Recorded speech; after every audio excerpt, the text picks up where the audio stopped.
The number of national leaders who visit Iran to seek help and advice are proof that the Shah is one of the world's few really important people.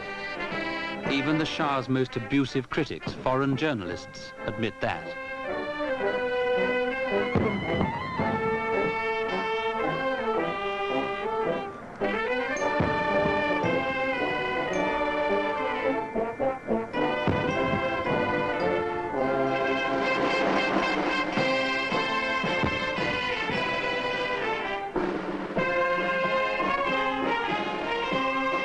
The Shah is one of a handful of men who are actually deciding the fate of the world.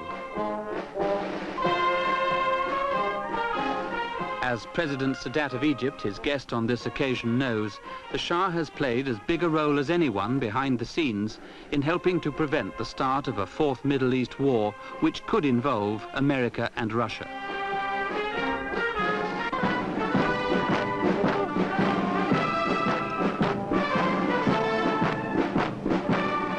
In the front ranks of those encouraging and financing subversion in Iran are extremist Palestinian groups and their paymasters, the Libyans.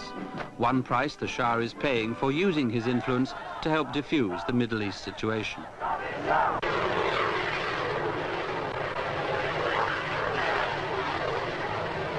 Oil is the present source of the Shah's power and influence on the world stage. In an extravagant and wasteful age that should have ended in 1973, it was the foreign consumers and their scientists who used oil to change the world.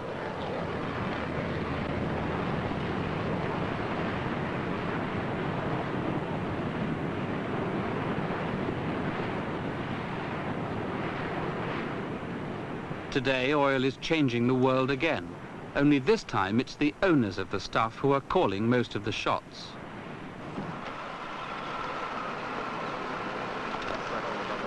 When King Khalid of Saudi Arabia came to call, there was a good deal of satisfaction in Iran.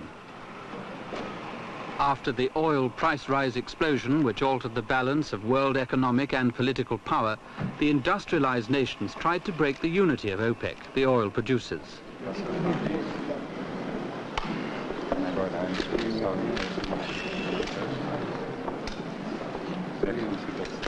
While the efforts to wreck OPEC were going on, relations between Iran and Saudi Arabia were strained.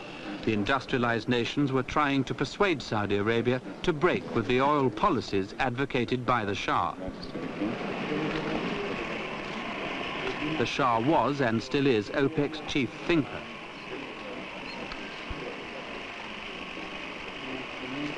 The Shah's main aim was to persuade King Khalid to hold firm with other OPEC leaders and insist, when necessary, on further oil price rises to offset the ever-rising costs of the goods which the oil producers buy from the industrial nations.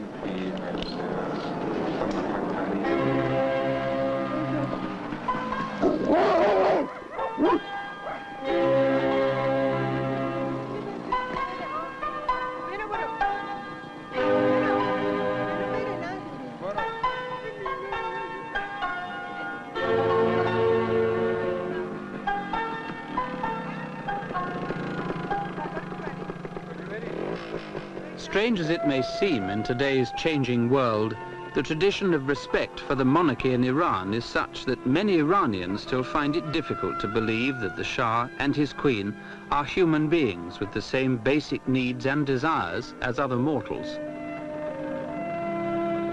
The pressures under which this man and his wife and their children live greatly restrict their freedom to behave as a normal family on all but the most private and intimate occasions.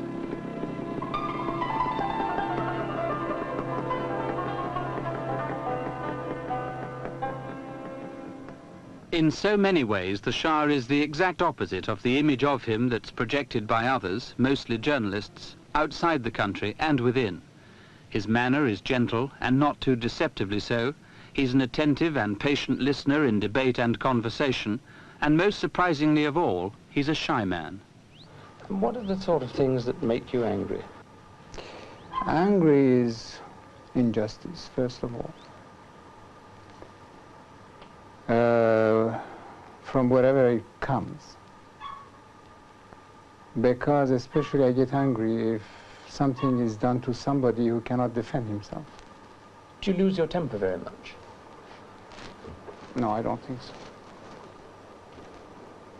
But you can if necessary. Eventually, but I don't think that I would act in those circumstances. I would wait until I cooled off.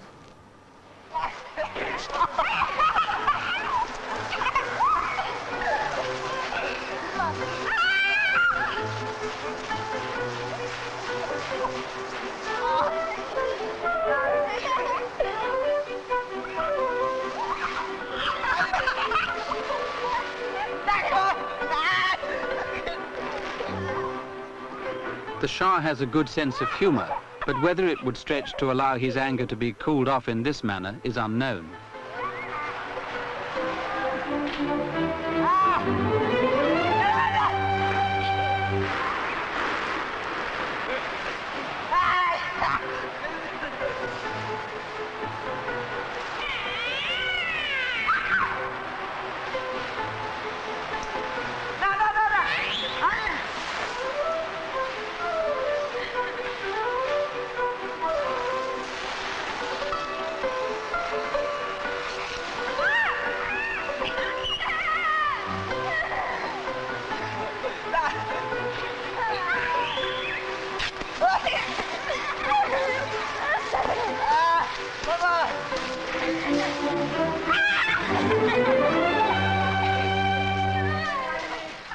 How much time are you able to spend with your children as a mother? Well, I can't say exactly how much time, because sometimes it's 1 hour or more. It depends on my schedule and my work. Or sometimes, unfortunately, it happens that it's only a few minutes for them to come and say hello and go. But as I tell you, it's different. Some days I spend much more time with them. But the average, unfortunately, it's not much during the working days.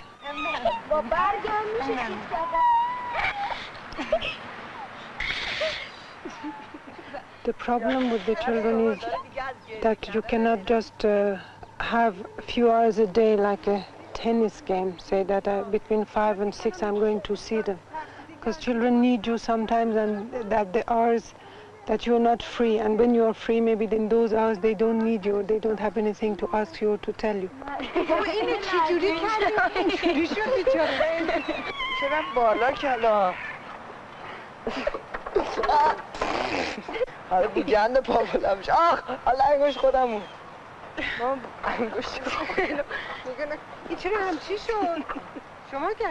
I've been always trying to find a good balance between my two lives, but it becomes more and more difficult because there is so much to do in our own country, and I think fortunately my children also understand in a way that I have responsibilities, and if I'm working it's also for their own future, trying to make things better for them in the future. But are you like an ordinary mum or even an ordinary dad?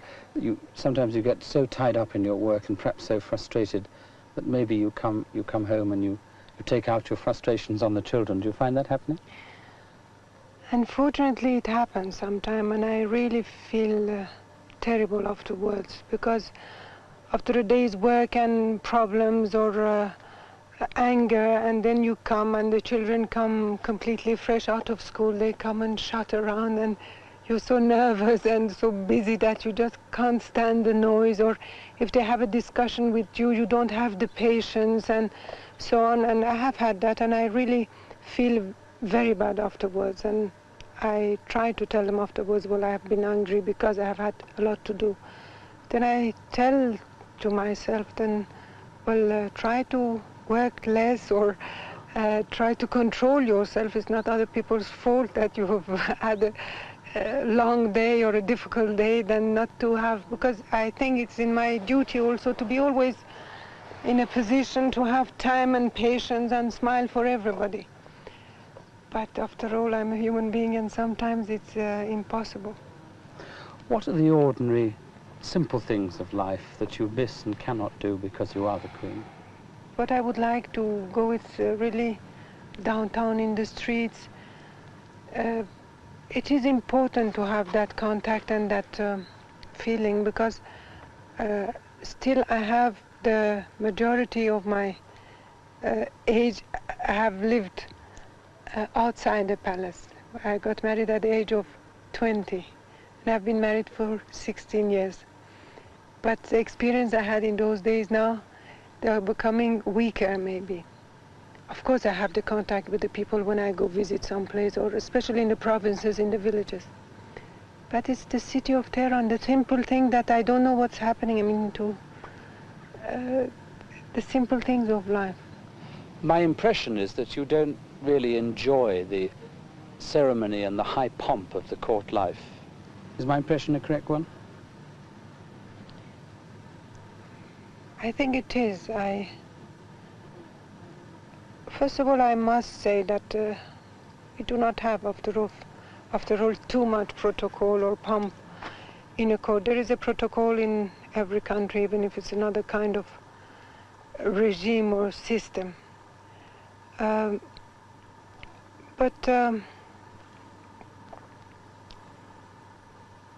You know, the problem is that sometimes I feel whether I'm right or wrong not liking this, because maybe still it's part of our traditions, and maybe people expect it to be a little bit different. But I think that there is always a limit or a good balance for all these things. Because but you're certainly happiest, I think, when you're moving and working outside the formal court circle. I feel happier because it's more natural, it's more real. The life I live in the pomp, as you say, or those ceremonial occasion, it's not me. I feel that I'm performing. Hello.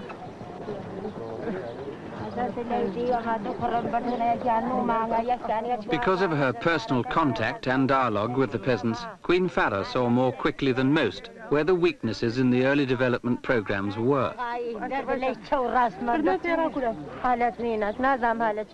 The Queen was amongst the first to realize that some of the basic needs of the poor were not being provided for in central government plans because the centre didn't always know or understand what the real needs were. So the Queen set out to become the voice of the people. She is now aided by the recently established Institute of Peasant Studies, a hotline of information to the Shah which is not routed through the bureaucracy.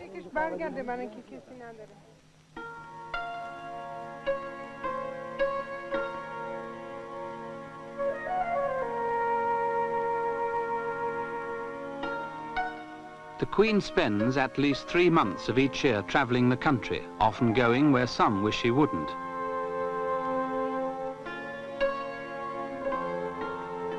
It's no secret in Iran, or not much of one anyway, that Queen Farah has annoyed those who, to protect their own interests, try sometimes to prevent the whole truth from being known, which she insists on reporting. I cannot stand injustice. If I see someone important or someone richer pushing around someone weaker or someone poorer, this is something that makes me really very depressed, and I can't stand that. Or any sort of injustice is for me very difficult.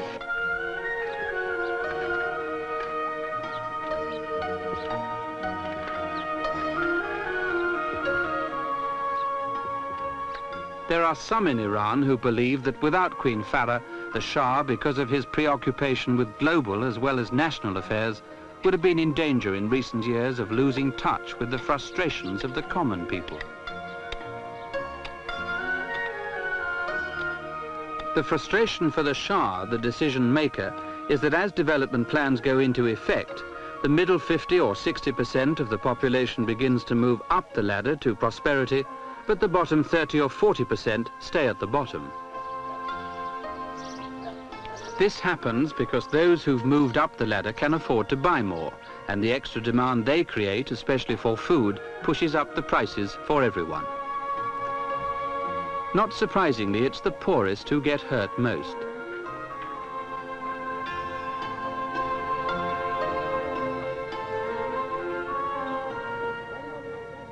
With my traveling around the country, I have learned more, and I'm trying to see the problems and find fundamental solution instead of just emergency cures. Taking care of different social organizations and different group of socially handicapped people is all right, but it's always giving to them.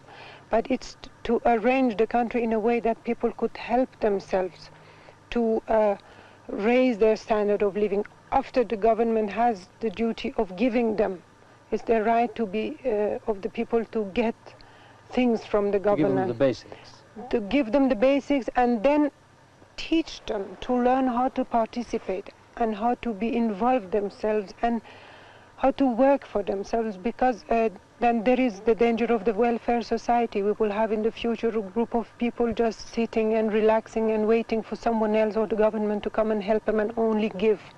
And I think humanly, politically and socially it's much more important that people give also something of themselves. And I believe that we should teach our children to be in a way that they should work for what they are going to get. They should deserve it, not to give it for granted, for nothing. And I think at the level of a province, people with the town councils or village councils, they know their problems better, and sometimes they can solve their problems in an easier way and in an inexpensive way than if it's thought and given order from the center or at the top.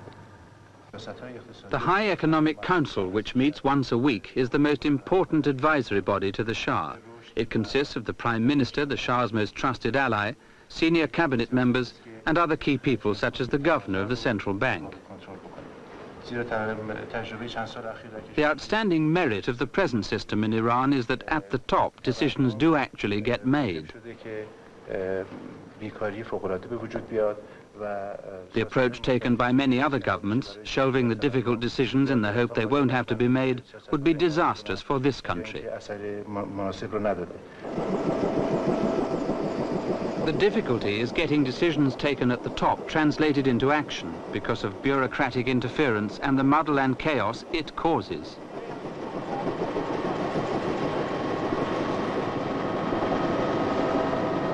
Some foreign critics blame the Shah for the muddles because they say he's driving the country too fast. But he never acts before he's considered information from many sources. The trouble is that some exaggerate what can and can't be done to protect themselves.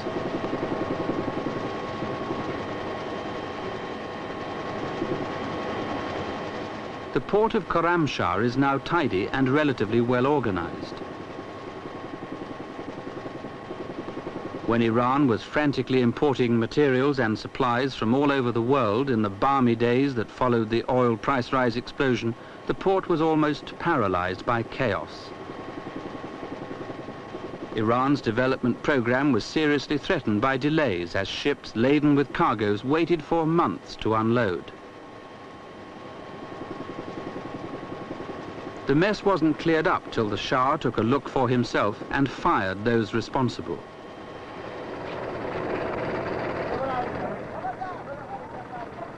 The Shah's intervention to sort out the mess led to some interesting discoveries.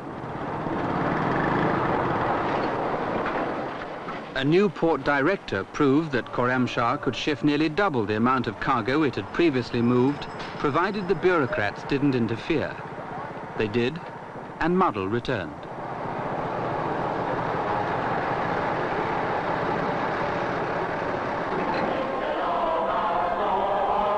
There can't be many other countries which are so utterly dependent on the leader and now his wife too.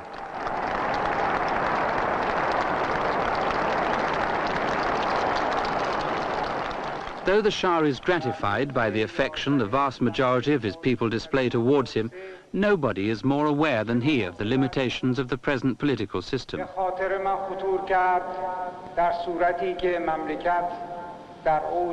Nobody is more worried by the likely consequences of a failure to develop a new political system to offer the best prospect for stability when he is gone.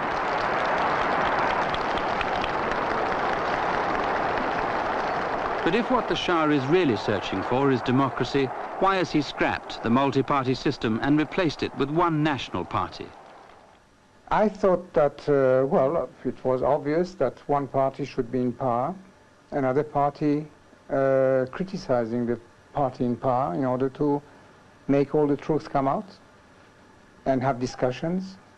And finally, the people, the country, will choose among the best arguments. But the thing is that the establishment of the two-party system was coinciding with our revolution, with things getting done in this country.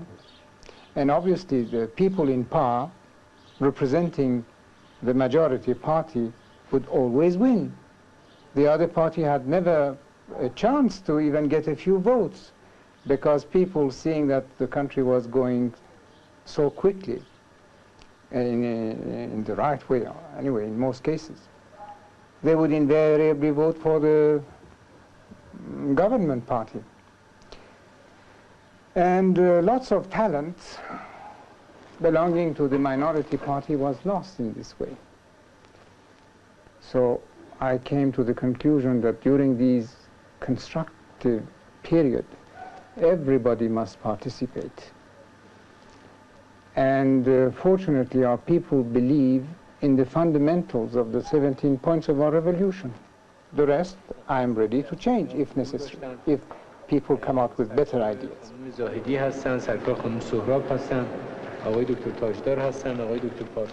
In the Shah's view, the key to the future is participation by the people.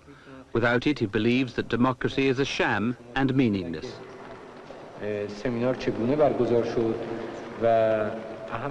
In Iran today, and under the umbrella of one party, the National Resurgence Party, people are beginning to participate for the first time ever in the country's history. But the people have painful memories of how previous parties were manipulated by corrupt politicians for their own ends. As past experience has shown, when parties are formed, all its centres immediately become crowded with members. But they end up with just a couple of members, who sit down and write the minutes and even invent imaginary attendances. So how does the party propose to control this in the future so that proper attendance is ensured? I don't mean in groups with experienced members, but the groups in the rural areas.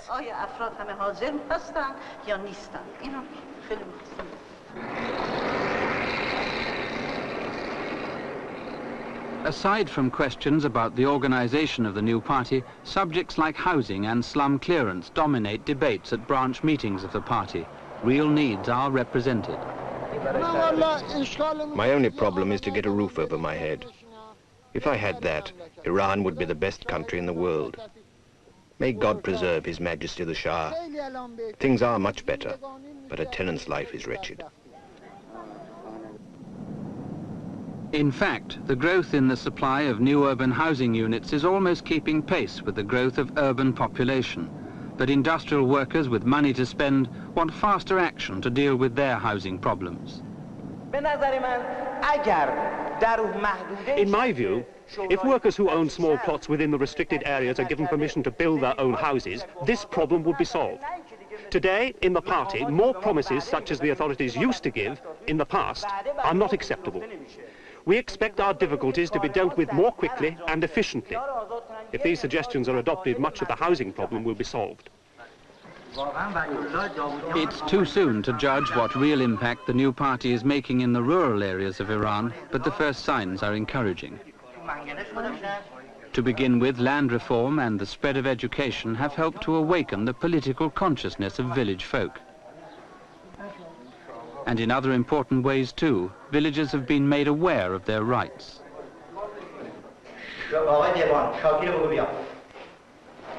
One of the early points in the Shah's revolutionary charter gave the order for creating in villages throughout Iran what's called a House of Equity.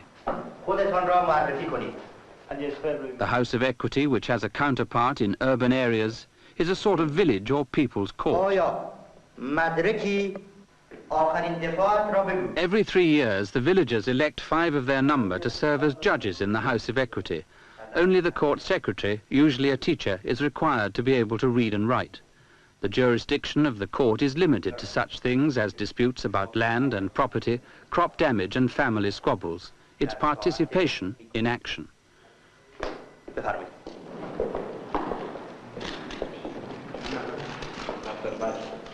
In the Shah's vision of the future, the new party is a means to an end. It's to be the mechanism through which a new political leadership will emerge from the bottom up. That at least is the philosophy and the theory of it all. The composition of the party's executive committees, which report directly to the Shah, is at present unrepresentative. They include too many cabinet ministers and politicians of former parties. But this is a temporary or stopgap measure. The mechanism to provide for the rank and file of party membership to elect all committee members has been set in motion. البته این 17 ماده انقلاب تا به حال کسی با من در تدوین این 17 Up to the present, no one has shared with me the formulation of the 17 points of the revolution. و هرچی آمده از فرماندهی به پایین صادر شد. Whatever has been done downwards by issuing orders. برای تأمین مطمئن آینده مملکت سازمان‌های ما باید داشته باشیم. But I am not immortal.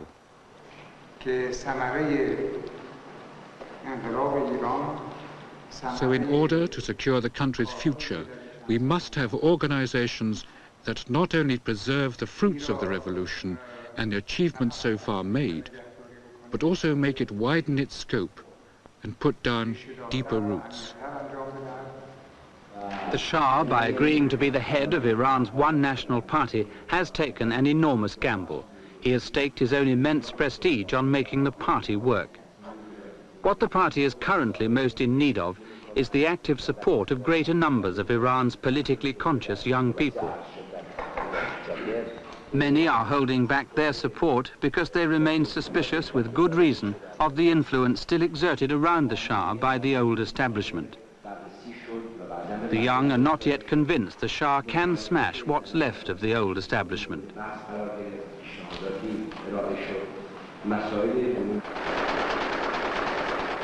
The doubts and suspicions of many of Iran's uncommitted young people are reinforced by the fact that many questions about controversial but fundamental domestic issues don't often find their way into print in Iran's newspapers.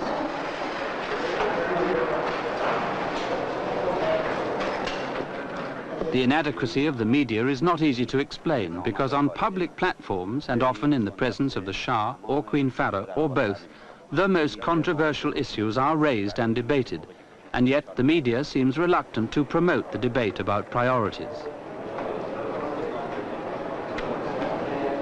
The reason seems to be that some of those with influence on the media belong to or support the old establishment, those who in their hearts are fearful of change because they feel their own positions would be threatened by it. Some of the younger and more progressive Iranians who support your ideals have a very clear and specific vision of the Iran they want to see of the future.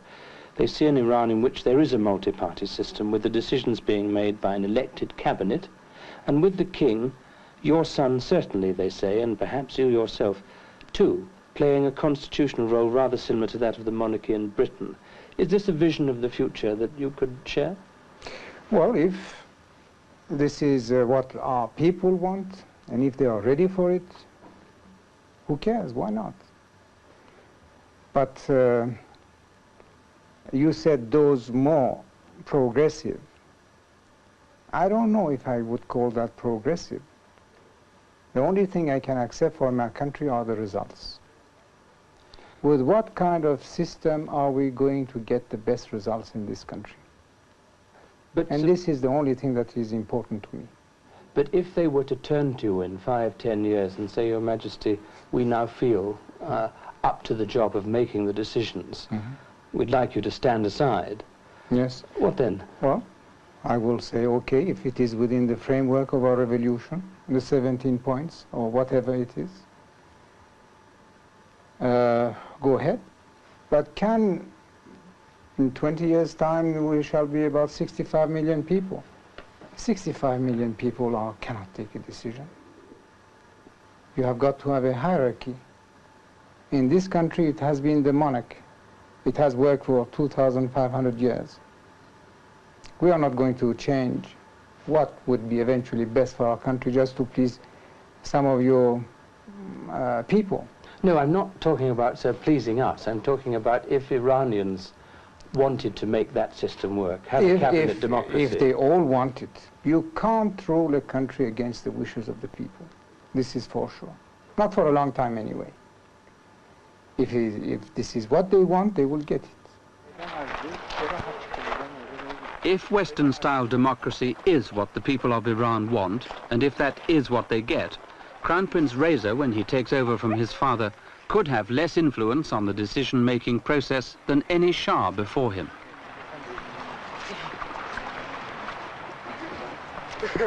If that happens, Iran will be stepping into the unknown, for the nation has prospered and progressed only when there's been an enlightened king on the throne to make the decisions. Insofar as the search for an effective democracy is concerned, what are the mistakes of the Western models that you specifically want Iran to avoid?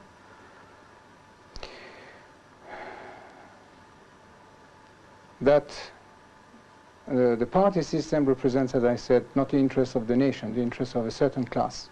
This I don't want. In this country, we have almost a constant coalition of all the people gathered in one national endeavor to keep and to make the country progress. I'm not going to lose that. And I'm not going to let what we can see in other countries happening here. The Shah believes that democracy without discipline is a recipe for anarchy. What he sees happening in some of the liberal democracies of the West is a drift towards anarchy. And that's what he's trying to prevent in Iran. These are some of the weapons taken over the years from Iranian terrorists. This museum is in a room at Evin prison, where some of the hardcore members of various Iranian terrorist groups who've been captured are locked up. The child's doll was used to carry explosives from one terrorist base or safe house to another.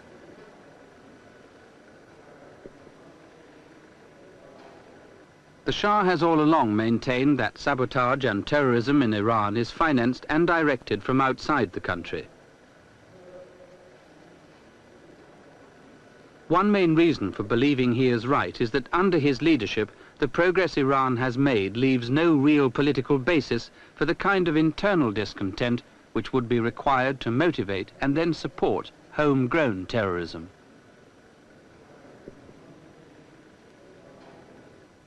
But also for consideration is the evidence of those who've served the cause of terrorism and are now in prison. Sadek Sibakalem Mofrad was a student at Bradford University in England. Who was actually making the decisions about tactics and opposition to the regime, whether it was killing, whether it was sabotage or whatever? Who was basically dictating the pattern of tactics? Well, we were primarily against the regime. But to answer your question as to who guided us for our tactic, it was, as far as I know, it was after a sitting that we had in Germany, and there were some Arab extremists who later on we found that they had links with Habash and some other Palestinian extremist group. In fact, it was after this sitting with these people that we decided, after a lot of conversation with them, that the tactic from now on should be a sabotage, assassination, in simple word, urban guerrilla warfare. But whenever these decisions were taken at various meetings, the point that I'm trying to get at is that it was non-Iranians, basically, who were taking these decisions? Well, because non-Iranian were much more involved and much more politically minded than we were, naturally, whatever they told, we accepted it, because we looked upon them as people who know better than we do. So whatever they said in the respect of the tactics of the movement, we accepted it as a good experience. And who was, as far as you know, and you were involved with carrying money from Britain to Iran, who was providing the finance for the guerrilla terrorist activities inside Iran?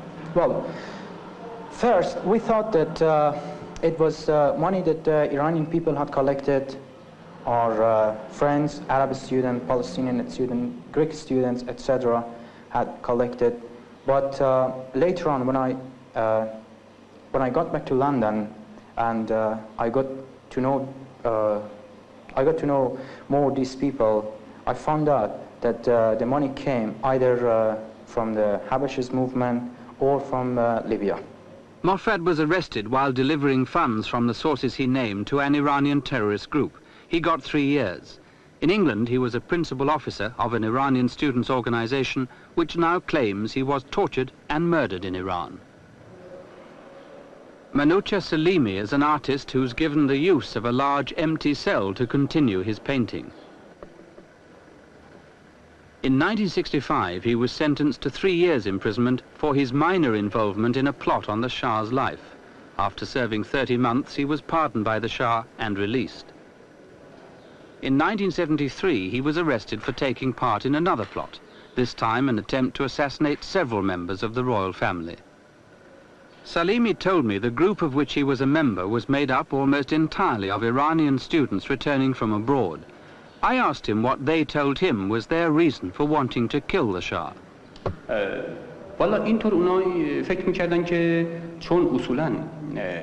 Because the Shah was a symbol of the country, particularly as we had a long history behind us, and the king has always been the symbol of the people in the country.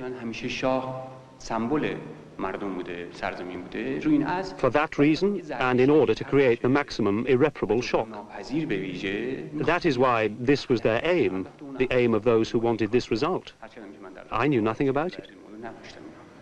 Now, if the plots had succeeded, particularly the last one, and the king and the queen and the crown prince had been killed, who was going to take over? I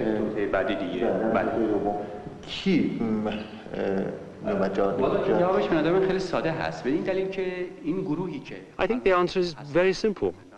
The group, which still exists, some of them in prison, and in general all anarchist activities, are a kind of epidemic. They normally think about how things are to begin, not about how they are to end. They never think so far ahead. For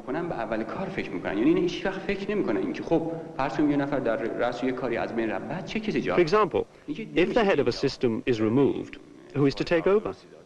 There's no real answer to this question, because even I, when I thought about this, asked myself, what is this for?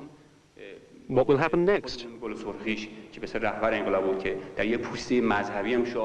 In fact, none of those people, even Golisorki, the revolutionary leader who spoke so fanatically in court, as you know, he was a completely dedicated communist. Even he did not know what was to happen after the first step. This is Evin Prison.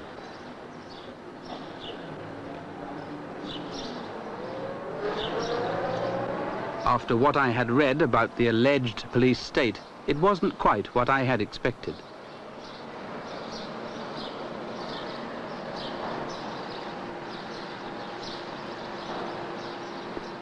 Security at the prison is provided by the military, but as far as the political prisoners within are concerned, it is SAVAK, the secret police, who are in control.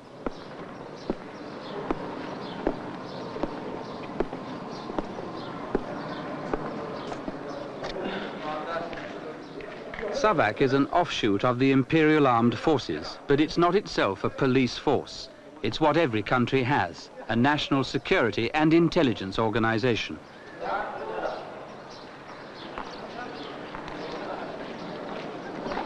It's as such that SAVAK is responsible for watching those suspected of subversive activities and arresting those who are now political prisoners.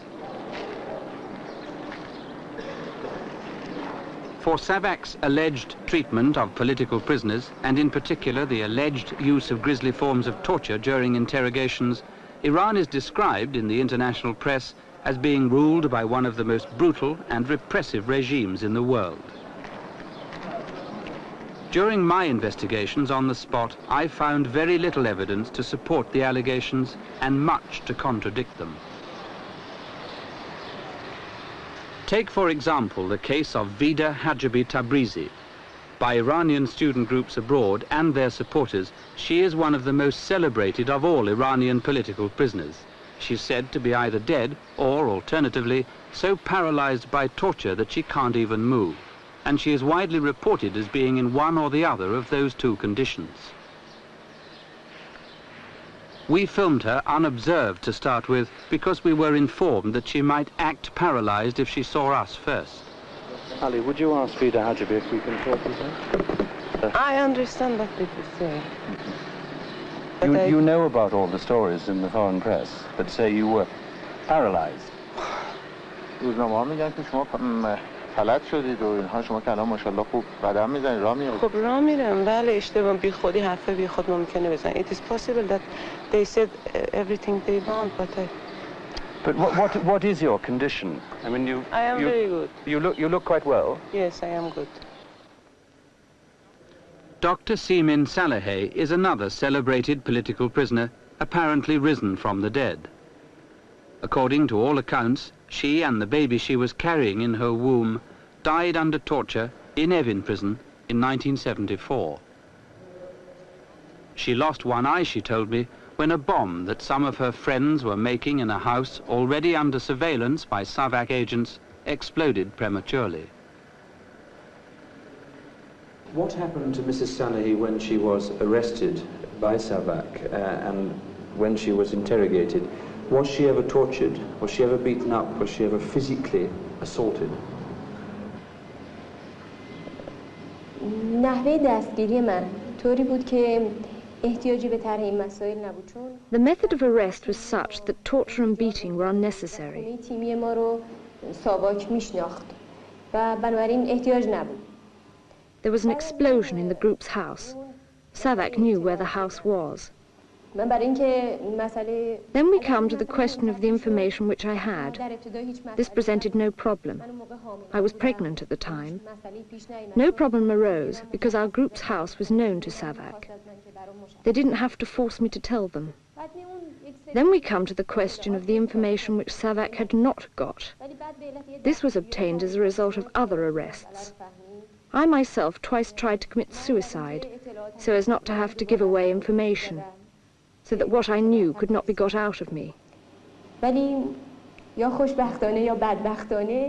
But luckily, or unluckily, I was saved. By that time, SAVAK knew everything. That is why there was no need for torture. Mrs. Saleheh named her baby Sepida, Dawn. The child is growing up in the care of Mrs. Saleheh's parents, who are allowed to make visits to the prison. Though I sought from all the prisoners I talked with on and off camera an assurance that they were talking to me of their own free will, Mrs. Saleheh said afterwards she regretted talking to me because we filmed her child. The most interesting account of why torture for obtaining information is unnecessary was given to me by Kouroush Yakhtari. He was the leader of one of the biggest and most active terrorist groups in Iran. His charge sheet was long and included his involvement in a plot to kidnap the American ambassador. Yakhtari was sentenced to death but reprieved by the Shah. He also confirmed to me that the principal function of student organizations abroad is to promote opposition to the Shah. Did he dispute any of the charges that were made against him by the security forces? ما خودمون اقرار کردیم که این کارا رو کردیم. این کارا رو با We admitted that we had done these things. We did them deliberately, on the basis of previous decisions and planning, because of the hatred we had for American imperialism. تصمیم گرفته بودیم و بررسی کرده بودیم و به خاطر Naturally, therefore, we admitted the charges in court and did so proudly. ما در دادگاه هم گفتیم، خیلی با افتخار گفتیم که بله ما این کارو کردیم.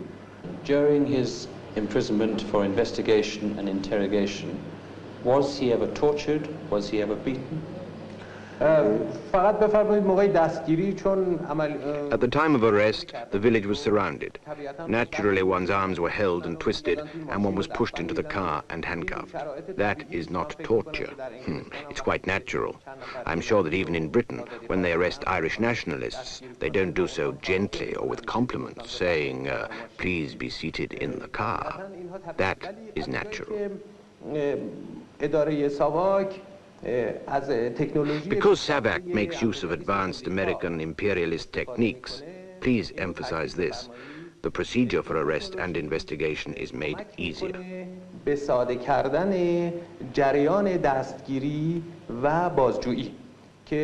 Naturally, these methods are different from those of the past. As you know, prisoners were treated differently in earlier times. But nowadays, all the discussions we had in the mountains while we were giving military training to our young recruits were filmed and recorded by telecameras.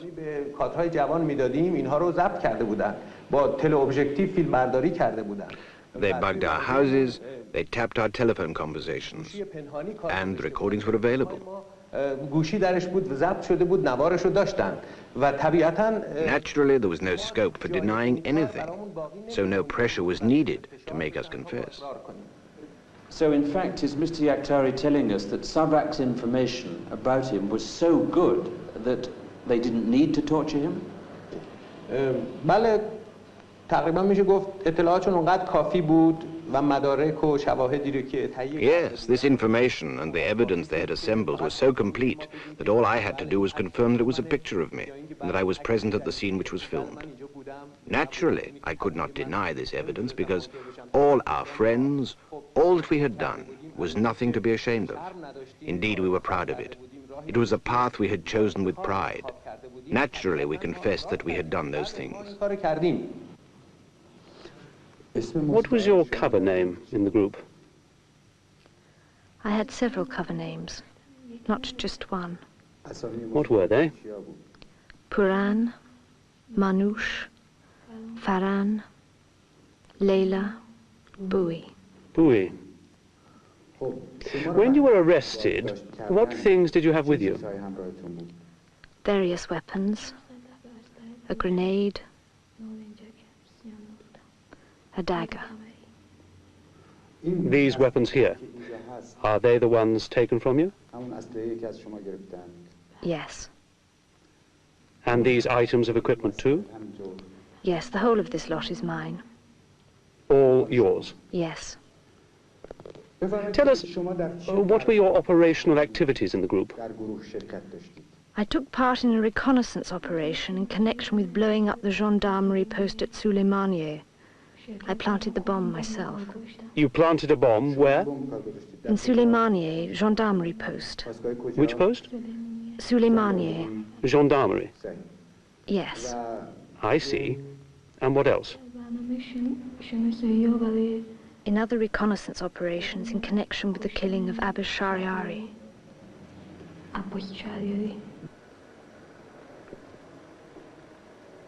After I had chosen the prisoners I wanted to talk with, I checked and double-checked, as far as I could, the allegations of torture.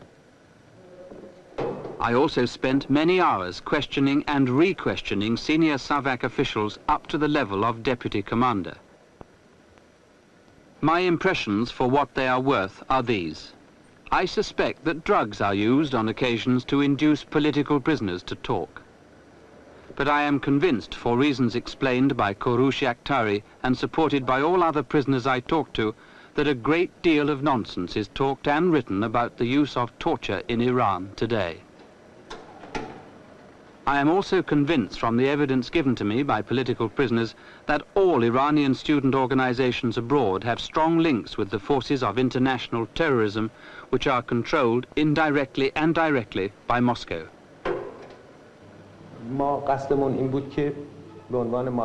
Our intention was to mingle with the workers and farmers as Iranian Marxists and to make propaganda among them and encourage them to armed rebellion. How much has he changed his views now? Does he still think that what Iran needs is good Marxist Leninism and an uprising to change the system? من نمیتونم مسائل تاریخی رو پیشگویی کنم ولی میتونم I can't predict historical events, but I can give my opinion based on the scientific criteria that we have learned.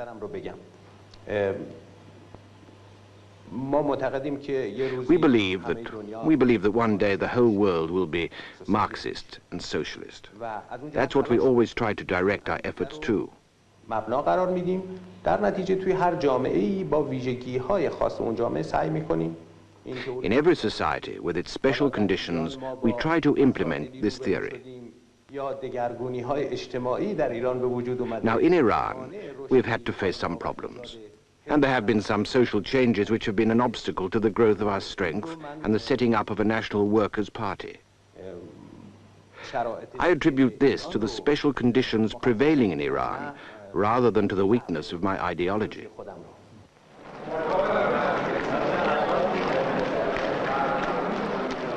The number of political prisoners in Iran is also a subject which catches the imagination of the international press from time to time. The generally accepted and apparently agreed figure most often quoted is in the range of 40 to 60,000. Savak puts the number at 3,200, including 700 in prison under investigation.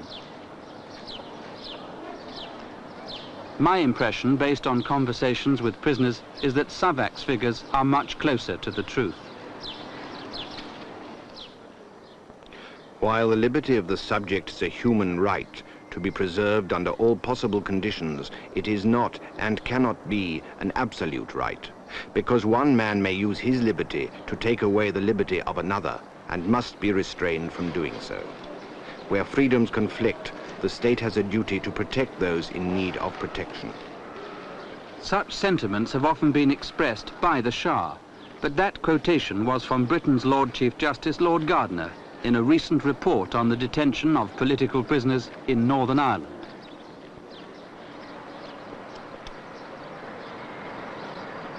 The Shah believes he is putting into effect the necessary policies to protect the rule of law for the majority, policies which he thinks the liberal democracies will eventually be forced to adopt for themselves as the alternative to growing disorder and a slide towards anarchy.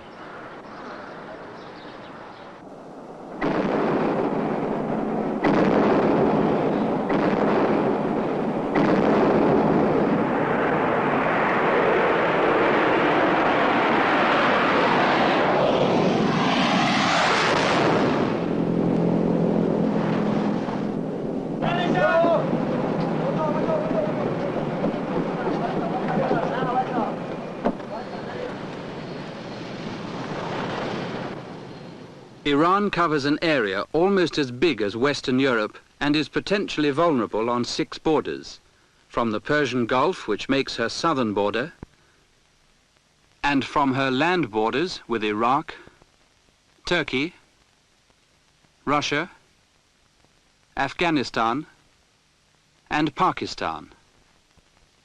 If, as some fear, the Indian subcontinent collapses into famine and anarchy in the years to come, Iran's position at the strategic crossroads of the planet could be of supreme importance to the non-communist world.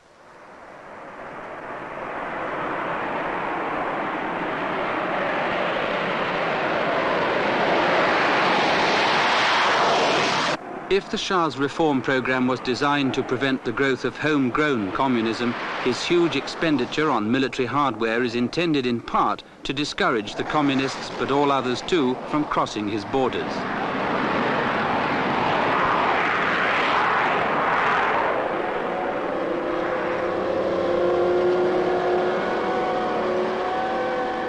In 1976, the Shah was spending around 21% of his country's total budget on defense. Many Western newspapers described the massive arms build-up as another product of what's called the Shah's madness.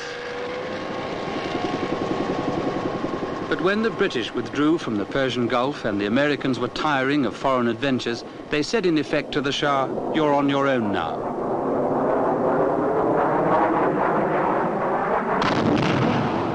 If the Shah was unwilling or unable to spend so much on defense, the West would be the loser.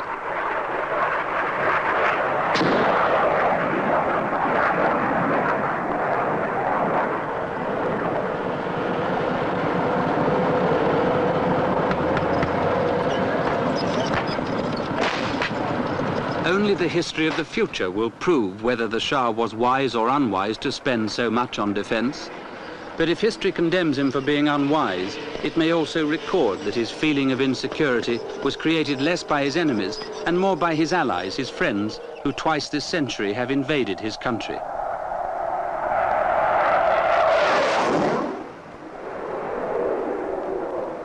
We have got to remain independent. Just look at the fate of the countries who were not strong enough to defend themselves and who have lost their independence and where foreigners interfered. Just have a look at that. What really is the central theme of your thinking on defense? Do you believe that Iran must have the strongest forces in the area merely as a deterrent so that other states dare not attack you? Or do you envisage circumstances in which Iran might have to go on to the offensive? Offensive, no.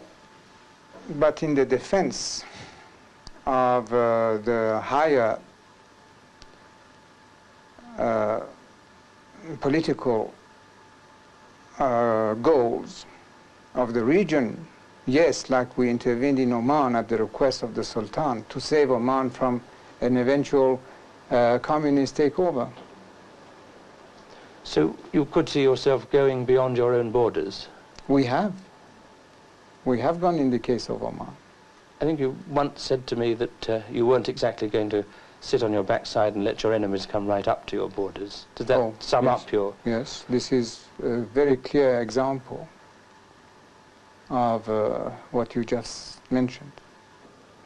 I suppose it's one thing to talk about Iran's enemies and who they are, but I think I ought to ask you if you're not sometimes puzzled and confused about precisely who your friends are. Well, sometimes yes, but you see, what is said or written in those Western countries of Europe, we cannot just say that this represents the real policy of that country. That's why, and anyway, we have no other choice. We have got to remain friends with the Western world, even if sometimes they abuse us. We have no other choice. How do you evaluate Iran's strategic position, both in terms of your value as an anti-communist ally of the West, and in terms of Iran's strength as a factor in the overall balance of power between what we broadly call East and West? Well, we have obviously 5-year plans. In 5 years' time, our forces will be quite respectable. Just imagine in 20 years' time, this country will be 65 million people. And our strength, if the world had not changed in the meantime and decided for disarmament and those things that we pray for, hope for, but I don't know if it's going to happen that soon. It will be one of the most solid stability foundations that you could see anywhere.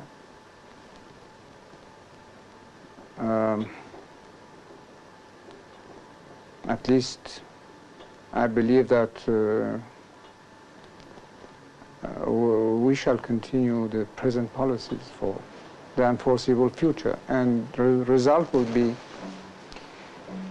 to contribute to a very great extent to the stability of this region. One thing that would worry me, if I may put it this way, if I were you, is that at the moment Iran can afford to go on spending a lot of money on defense. But there may come a time, particularly when oil revenues decline, when you can't go on updating your great arsenal. What then? Well, we shall then readapt ourselves to the conditions. Now that we can, we have that duty towards ourselves and the rest. If it's absolutely impossible, then we will just resign ourselves to our stature. But there could come a time in the future when you might need the West to save you if you were under really serious attack. If our oil is finished, if the oil of this part of the world is finished, I don't think that the West is going to lift their fingers in our defense. The Shah of Iran has never before given such a frank, public indication of his secret fear, abandonment by the West when oil is finished. If that is the fear that haunts him, and I suspect it is, then everything about what he's doing for and to his country is explained. Explained, too, is the speed at which he's driving his country on to become developed, industrialized and modern before the money to pay for progress runs short.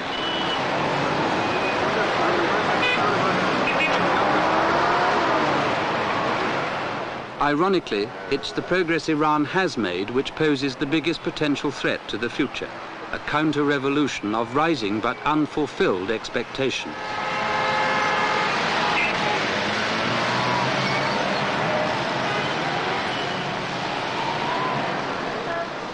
The chances of that happening could be increased if Western industrialized nations refuse to pay more for oil.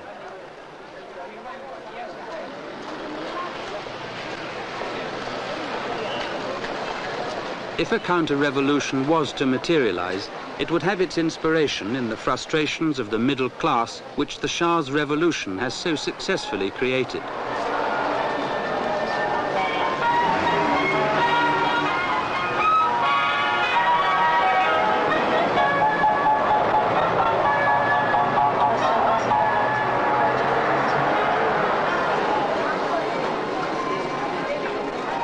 Like most human beings in developed and advanced societies, those in Iran who've benefited most from the Shah's revolution want what it's no longer possible to have in the conditions of today's changing world. More and more of everything.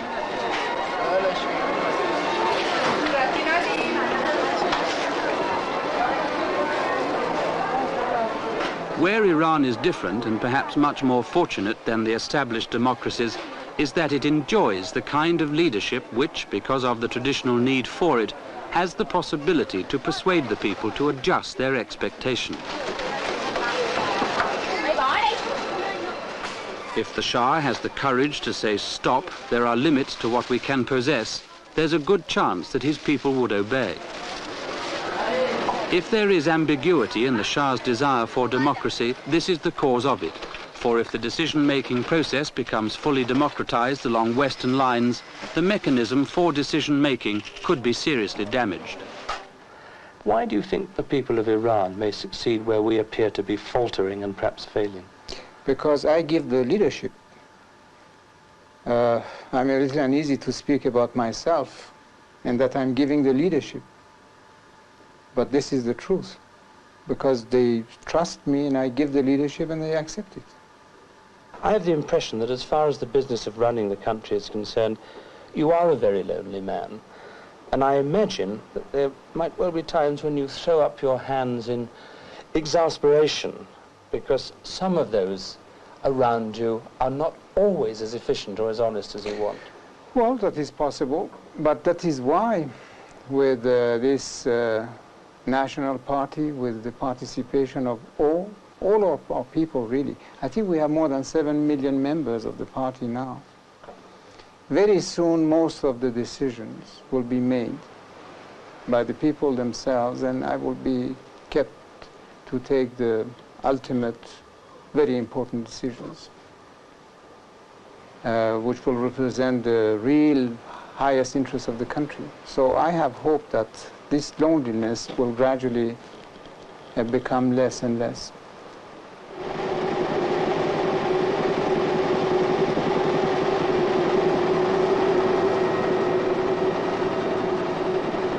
Mohammad Reza Pahlavi, the Shah of Iran, has been at the controls for 35 years.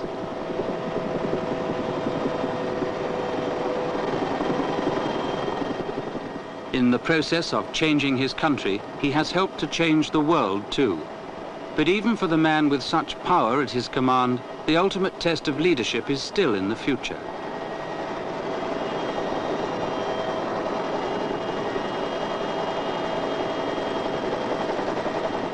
In the years that remain to him, can he create the institutions of democratic government which will give his country its best chance for stability when he is gone?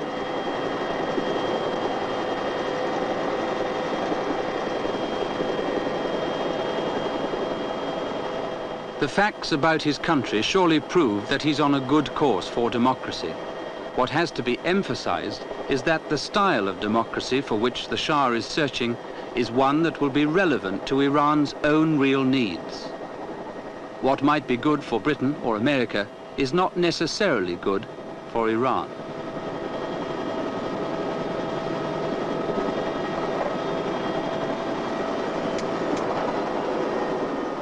To deny the Shah his achievements, you've got to be very prejudiced against him or amongst those who want democracy to fail.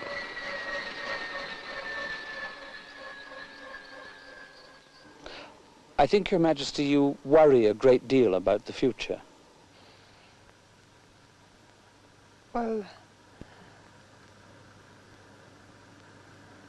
yes, of course, everybody does. I think not only for the future of our country, but for the future of the whole world. Because I wonder where we are going. We have such a growth in every field, industrial, technological, and where will that lead us if the aim is not the happiness of a human being, is the real aim is not the human being?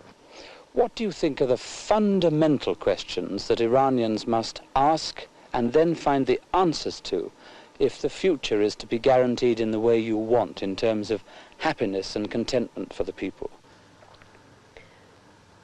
You know, it's very difficult to say because there are many questions asked at the international level about all we have called progress till now.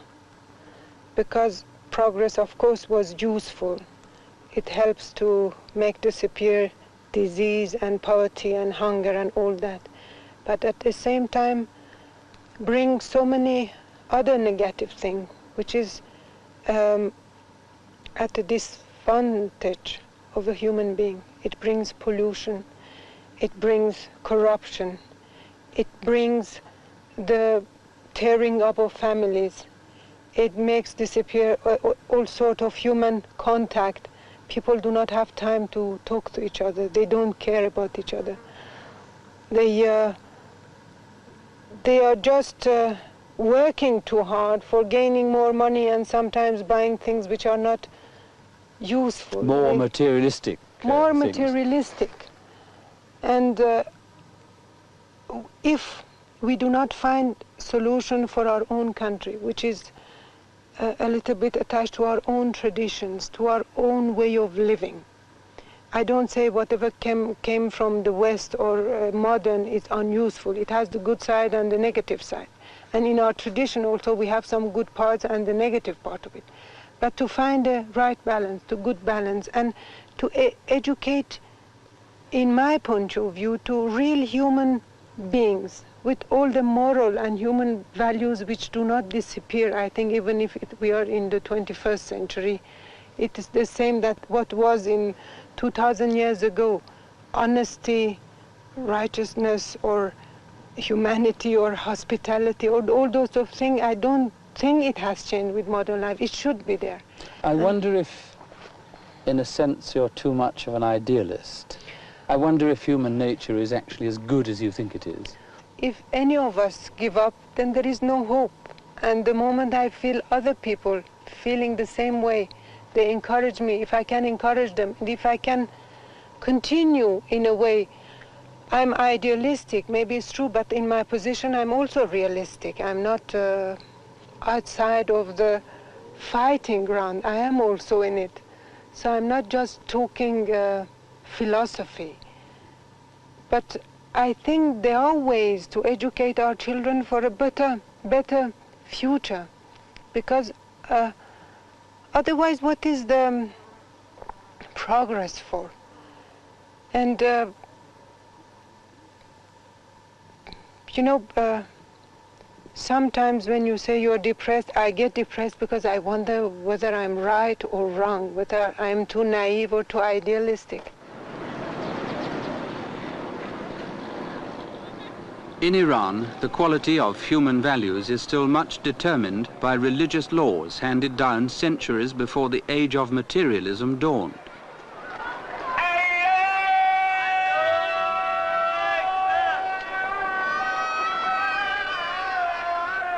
To set his people on the path to freedom from ignorance and poverty, the Shah had in effect to declare war on the negative aspects of Islam or the way it was interpreted.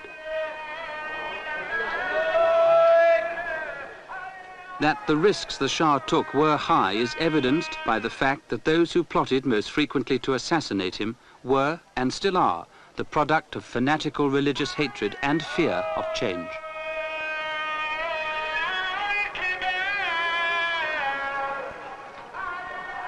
To save the fruits of his revolution from being sacrificed to the new religion, materialism, and its god, progress, the Shah now has a different fight on his hands. He must find ways to promote the positive aspects of the old faith, and he must summon back the spirits of ancient values which so influenced Iran before Islam was imposed on the country by Arab invaders in the 7th century. As Queen Farah said, the challenge is to find the right balance between the old values and the new. In the holy city of Mashhad and throughout Iran, the call to prayer still evokes a response.